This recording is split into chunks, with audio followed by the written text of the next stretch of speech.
treasures and riches stored in secret places. Magandang oras at magandang buhay mga katiyats. Welcome back sa ating treasure marker analysis. Sa pagkakataon na ito, mayroong legit marker dito na pinadala sa atin. Ito yung number 3. Ito ang ating tatalakayin, ang kahulugan nito. Alright, shoutout muna tayo sa lahat ng ating mga katiyats sa buong kapuluan ng Pilipinas, Luzon, Visayas at Mindanao, at sa ating mga katiyats in abroad. Kumusta ang lahat? Sana ay nasa mabuting kalagayan. Okay, narito ang video atin muna panoorin. Ito yung isang butas, tapos yung isa yun, tapos yung isa yun, nakatriangulo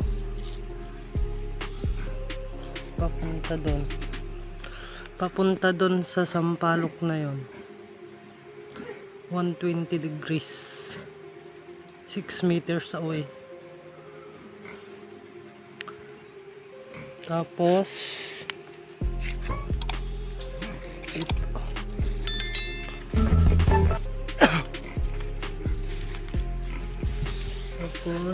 ito yung isang butas, ito yung number 3 marker.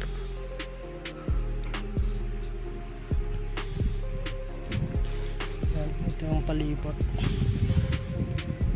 Hindi ko alam kung marker pa yan.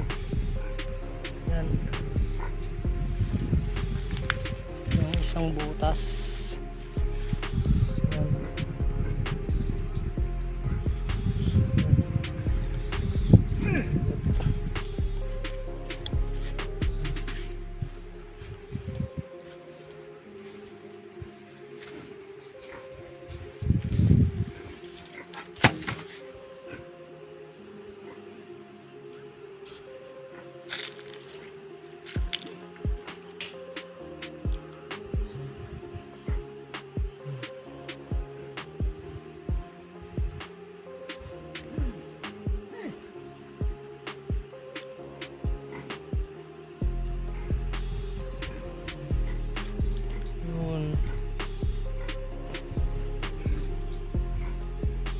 Yung sampalok.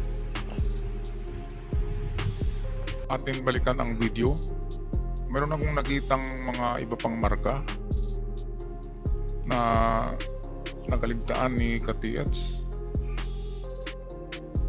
Maganda ang site na ito kasi yung dalawang malaking butas na yan ay chinisil talaga yan.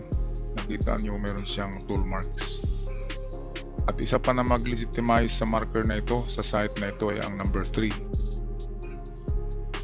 Ang number 3 ay entrance to tunnel.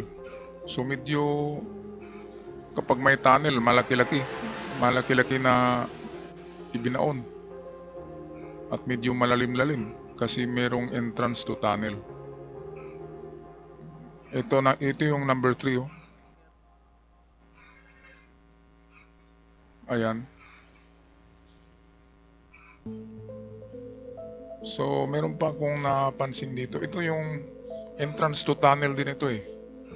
Minsan arrowhead, minsan tunnel talaga ang kahulugan yan, entrance to tunnel.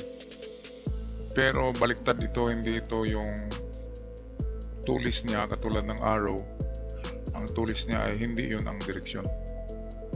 Ang entrance to tunnel ay nasa opposite na direction ito. Magkatabi lang ito ng number 3 kaya meron ngang entrance to tunnel malapit lang sa bato na ito. Kaya yun ang hahanapin.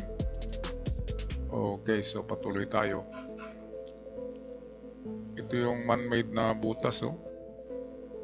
Malaki. Chinesil talaga siya.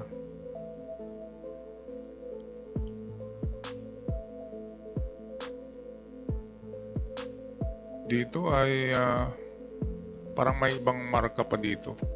Parang mayroong maliit na heart dito. Ito lang ang mahirap sa sa video lang kasi mayroong malagpasan, makaligtaan. Yan, yung sa ibabaw, ito itong nakaumbok sa ibabaw, marker yan. Yan ay treasure on the spot. So pwedeng nasa loob lang niya ng bato ang item. Ito sa unahan, sampalok. Paborito yan ng Hapon yan eh. Paborito ng Hapon ang sampalok na pang ano, itong panghalo sa pagluto nila ng pagkain. Kaya pwedeng mayroon dyan sa sampalok at mayroon din dito sa malaking bato. Okay, atin gawa ng ilustrasyon to. Okay, so unahin natin tong marker na ito. Meron siyang, ito man-made talaga to, chinisil. Tsaka ito. Tsaka ito. Ganyan, so mayroong arrowhead sa dulo. At ito kanji na yung parang W na nagaganyan. Itong mga parang W or parang M na nagaganyan, lalo na kapag may tuldok sa dulo, yan ay mga malalayong distansya. Malalayo, nag-umpisa siya sa 30, umabot yan hanggang 100 meters. Kapag ganyan na parang W, tingnan, or litrang M. So ito siguro ang pinahiwatig niya. Merong dalawang direksyon dito eh. Itong papuntang itaas, papunta doon sa norte. Kaya tingnan nyo sa layo na hanggang 100 meters kung anong marker ang meron sa unahan. Meron kasi counter sign yan. At lalo na ito, nakita nyo itong dulo, matulis. So doon niya naka-point sa likuran, sa itaas. Lalo na narito supported by arrow. Ito naman, treasure under sana ito, nakahulugan. Kaya nga lang dinugtungan. Ito, dinugtungan niya dito pa ganyan. Kaya pwede rin na itong dito na linya ito, tsaka itong kuwit ng arrow, yung nakaganyan, pwedeng dito rin siya papunta. So ito yung pangalawang number 2 ito, pangalawang paghanap sa item. Ang una ay itong papuntang norte sa itaas niyan. Search nyo lang ang lugar hanggang layo na 100 meters. So mag-umpisa dito sa bato, tingin-tingin lang sa malalaking bato kung merong marka, yun na yung counter sign. At yung counter sign na meron dyan na malapit sa bato na ito, yun yung marker na hukayin nyo doon lang sa bato. Yun ang final marker niya. Okay, so punta tayo sa isa pa. Itong pinakamaganda sa lahat, dahil ang number 3, ayan o, nakikita natin merong chisel mark. Chinesil talaga siya. Ang number 3, maganda to kasi may direksyon to. Napansin nyo ba na ganyan ang pagkagawa niya? So ang direksyon nito ay ito ang direksyon niya. So merong entrance of tunnel sa direksyon na ito. So napansin nyo sa code ng Yamashita, ito ay kalahati yan ng heart. Napansin nyo yung heart, di ba ganyan? Kung hatiin natin yan, ang maiwan ay number 3. So ganyan yan. Oh. So ang pinupoint niya ay ito na direksyon. At napansin ko kanina may malaking butas dito sa baba ng number 3. So yan ay treasure on the spot. So dyan lang, malapit lang sa bato. Dumistansya lang kayo ng 3 meters sa bato at mag-test dig dyan sa tinuturo ng number 3.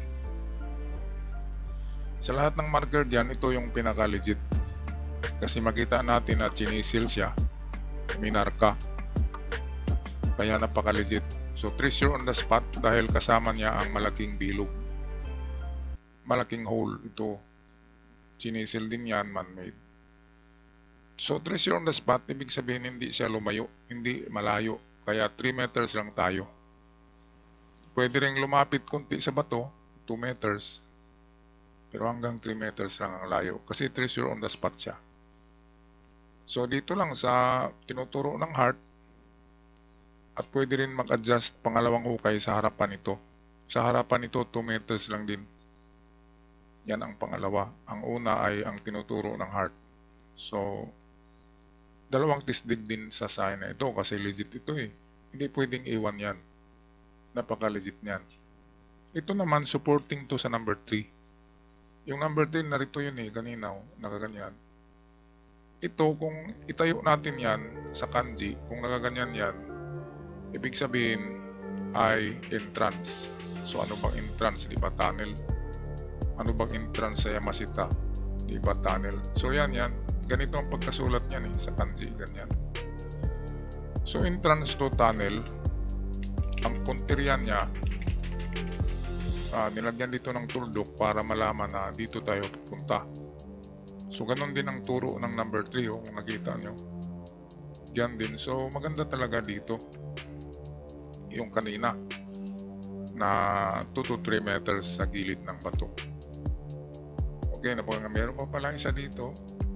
Ito naman ang pangalawa dito na analysis ay pwedeng gawin natin arrowhead ito at nagturo to dito. Ang kahulugan nito ay item. Saan ba ang item? Karamihan kapag bilog, ang item ay 5 meters distance.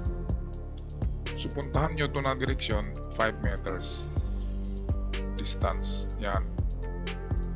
Meron din palang mata dito. So itong mata, pwedeng saan nakatingin yan ay pwede rin dyan pangatlong ano na yan. So pangatlong tisdig na yan. So ito yung hole, nagsabi na may item, meron palang mata nakatingin dito. Kaya pwede rin dito ang 5 meters kung saan nakatingin niyang mata. Kasi itong malaging butas, 5 meters karamihan ang distance niyan. So ayan, dalawang distansya. Make that dalawang direksyon sa marker na to. Ito. Okay, lastly, ito. Ito yung treasure on the spot, jackpot. Ito yung bula. Ganyan yung bula.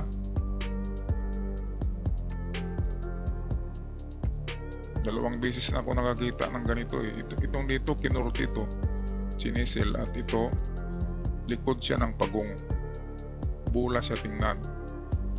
So, likod ng pagong, ibig sabihin, treasure under sa kanya. So, pwedeng basagin nyo to o barinahin nyo o butasin. Tingnan nyo anong laman yan. Baka merong dalawang barita dyan. Kasi yung ganito, merong nakakuha ng ganyan. Sinend sa akin ng picture. Minaso nila yung ano, yung ganito na bato na may parang nakaumbok. Meron silang nakuhang dalawang gold bar na maliit na parang puspuro. So pwedeng meron dyan. Ito mismo. Kasi treasure on the spot yan. Ngayon kung yan ay nakaharap doon sa tamarin, sa sampalok, kung narito ang sampalok, sa layo na 6 meters, sabi nyo, ay merong sampalok. Kung nakaharap yan, ito ay nag-point sa sampalok. Kung walang laman ito, ibig sabihin ang tinuturo niya ay sampalok. Kasi hindi siya gaanong, di ba? Ang hugis niya ay pag ganito eh, may pag ganyan eh, may tulis siya. Ito yung tulis niya dito. At tingin ko kanina sa video, parang nakaturo siya sa ano eh, sa sampalok tree. Ito matulis to na parte, ito naman dito pabilog. Ganyan yan. Oh. Tingin ko ay tinuturo niya ang gilid. Hindi sintro ang sampalok, pero ang gilid ng sampalok. So tingnan nyo lang kung saan gilid yan. Kung halimbawa dito na gilid, testig nyo ang gilid ng sampalok. Hindi naman talaga yan under the sampalok. Dumidistansya din yan. So mga distansya galing sa sampalok ay 379, ganyan, 379. Kapag mga kahoy, pinakamalayong distansya sa item galing sa kahoy ay 9. Merong 3.5, meron ding 7, pinakamalayo 9. So i-detect nyo ang palibot ng tamarin tree. Meron yan. Merong small deposit. Okay, so sa tingin ko merong 2 hanggang 3 item na nakabaon. Isa yung malalim, isa yung tinuturo ng puso ng number 3 at ng reverse arrowhead na may ganyan. Ito yung malalim, baka bunker pa yan, di ba? Kasi ginamitan na ng Yamashita code eh. Code ito ng Yamashita, itong number 3. Kaya ang ano lang dito chance ay itong likod ng pagong at itong tamarin tree. Malaking chance. Okay, so yan ang aking partial analyze sa inyong sites, ka-TH. Good luck sa inyo at maraming salamat. Hanggang sa muli.